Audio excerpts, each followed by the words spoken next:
ਸਾਡੇ ਕੋਲ ਮੱਝਾਂ ਲੈਣ ਆਉਂਦੇ ਨੇ, ਖਰੀਦਣ ਆਉਂਦੇ ਨੇ, ਜਨੂਨ ਦੀ ਹੱਦ ਤੱਕ ਵੀ ਬੰਦੇ ਸ਼ੌਕ ਕਰਦੇ ਨੇ।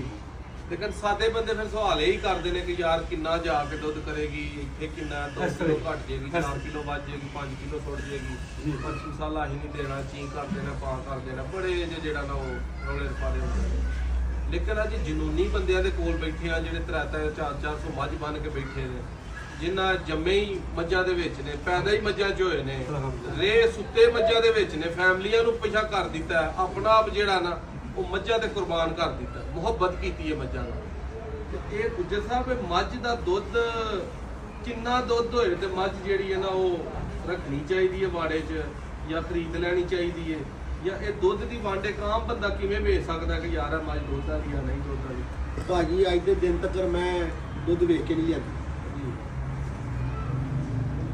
ਮੈਂ ਵੀ ਆਪ ਕਿਹਾ ਵੇ ਕਿ ਮੈਨੂੰ ਮੇਰੇ ਲਈ ਵੇਚ ਕੇ ਅਸੀਂ ਉਹਨੂੰ ਕਿਹਾ ਵੀ ਤੂੰ ਸਾਡੇ ਲਈ ਵੇਚ, ਜਿਹਨੇ ਸਾਨੂੰ ਤੇ ਸਾਡੀਆਂ ਨਜ਼ਰਾਂ ਨੇ ਉਹਨੂੰ ਪਾਸ ਕੀਤਾ ਹੈ ਅੱਲਾਹ ਦੇ ਹੁਕਮ ਨਾਲ। ਮੈਂ ਉਹਨੇ ਦੱਸਿਆ ਵੇ ਕਿ ਵੀ ਤੇਰੀ ਨਜ਼ਰ ਫੇਲ ਨਹੀਂ ਹੈਗੀ, ਆਣ ਕੇ ਉਹਨੇ ਆਪਣਾ ਰੰਗ ਵਿਖਾਇਆ ਵੇ, ਜਿਸ ਹਾਲ 'ਚ ਵੇਖੀ ਸੀ ਉਹਨੇ ਰੰਗ ਵਿਖਾਤਾ ਆਪਾਂ।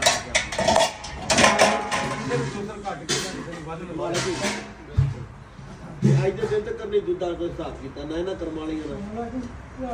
ਇਹ ਵਿਆਹ ਵਾਲਾ ਘਰ ਹੈ ਭਾਜੀ, ਜਿਵੇਂ ਵਿਆਹ ਵਾਲੇ ਘਰ ਰੋਟੀ ਜਿੰਨੀ ਕੋ ਮਰਜ਼ੀ ਖਾਵੇ, ਖਾਵੇ ਕੋ ਪੰਜਾਵੇ ਮੁੱਕਦੀ ਨਹੀਂ। ਤੇ ਅੱਲਾਹ ਦੇ ਹੁਕਮ ਨਾਲ ਇਹਨਾਂ ਨੂੰ ਵਿਆਹ ਵਾਲੇ ਘਰ 'ਚ ਵਾੜਿਆ ਹੈ ਕਿ ਵੀ ਆਪਣੀ ਮਰਜ਼ੀ ਦਾ ਖਾਣਾ ਜੇ ਤੇ ਆਪਣੀ ਮਰਜ਼ੀ ਦਾ ਨਾ। ਤੇ ਇਹ ਕਰਮਾਂ ਵਾਲੀਆਂ ਫਿਰ ਇਹ ਹੱਕ ਨਹੀਂ ਰੱਖਦੀਆਂ ਭਾਜੀ, ਬਿਲਕੁਲ ਭਾਗ ਵੀ ਲਾਉਂਦੀਆਂ, ਭਾਗ ਵੀ ਲਾਉਂਦੀਆਂ ਨੇ ਕਰਮਾਂ ਵਾਲੀਆਂ। ਜਿਹੜਾ ਖਾ ਲੈਂਦੀਆਂ ਨੇ ਉਹਦਾ ਰਿਜ਼ਲਟ ਦੇਣਗੇ। ਜਿਹੜਾ ਸਵੇਰ ਨੂੰ ਖਾਣਗੀਆਂ ਸ਼ਾਮ ਨੂੰ ਦੱਸ ਦੇਣਗੇ ਕਿ ਵੀ ਅਸੀਂ ਇਹ ਖਾਧਾ ਹੀ, ਅੱਜ ਸਾਨੂੰ ਇਹ ਖਵਾਇਆ ਗਿਆ, ਸਾਡੇ ਕੋਲ ਅਸੀਂ ਤੈਨੂੰ ਰਾਤ ਨੂੰ ਦੇ ਦਿੱਤਾ। ਨਿਕਾਹ ਜੀ ਬੰਦੇ ਨਵੇਂ ਨਵੇਂ ਜਿਹੜੇ ਸ਼ਿਕਾਰੀ ਨੇ, ਜੀ। ਸ਼ੌਕੀਨ ਨੇ, ਜੀ ਨਵੇਂ ਨਵੇਂ ਪੈਸੇ ਨੇ, ਤੇ ਫਿਰ ਮੱਝਾਂ ਵੱਲ ਤੇ ਜਾਣਾ ਚਾਹੀਦਾ ਵੀ ਹੈ। ਕਿੱਥੋਂ ਚੰਗੀਆਂ ਮੱਝਾਂ ਲੈਣ? ਨੀਲੀ ਦੇ ਤੇ ਹੁਣ ਬੰਦੇ ਜਿੱਥੇ ਚੰਗੀ ਮੱਝ ਆ ਜਾਂਦੇ ਨੇ ਉਹ ਦਿੰਦੇ ਹੀ ਨਹੀਂ। ਰਾਵੀ ਦੇ ਮੱਝ ਉਂਝ ਨਹੀਂ ਬੰਦੇ ਏਡੀ ਪਸੰਦ ਕਰਦੇ। ਨੀਲੀ ਰਾਵੀ ਦੀਆਂ ਮੱਝਾਂ ਜਾਂ ਚੰਗੀਆਂ ਮੱਝਾਂ ਕਿੱਥੋਂ ਲੱਭੀਏ? ਉਹ ਸਾਨੂੰ ਰਾਹ ਸ਼ਾਰਟਕਟ ਦੱਸੋ ਵੀ ਰਿੰਗ ਰੋਡ ਚੜ੍ਹ ਕੇ ਫਲਾਣੇ ਪਿੰਡ ਲਾਈ ਉੱਥੇ। ਮੈਂ ਤੁਹਾਨੂੰ ਸ਼ਾਰਟਕਟ ਰਾਹ ਦੱਸਾਂ, ਸਾਡਾ ਤੇ ਇਮਾਨ ਤੇ ਯਕੀਨ ਹੈਗਾ ਨਸੀਬਾਂ ਨਾਲ ਮਿਲਦੀਆਂ ਨੇ, ਨਾ ਹੁਸ਼ਿਆਰੀ ਨਾਲ ਮਿਲਦੀਆਂ ਨੇ, ਨਾ ਪੈਸਿਆਂ ਨਾਲ ਮਿਲਦੀਆਂ ਨੇ, ਇਹ ਨਸੀਬਾਂ ਨਾਲ ਮਿਲਦੀਆਂ।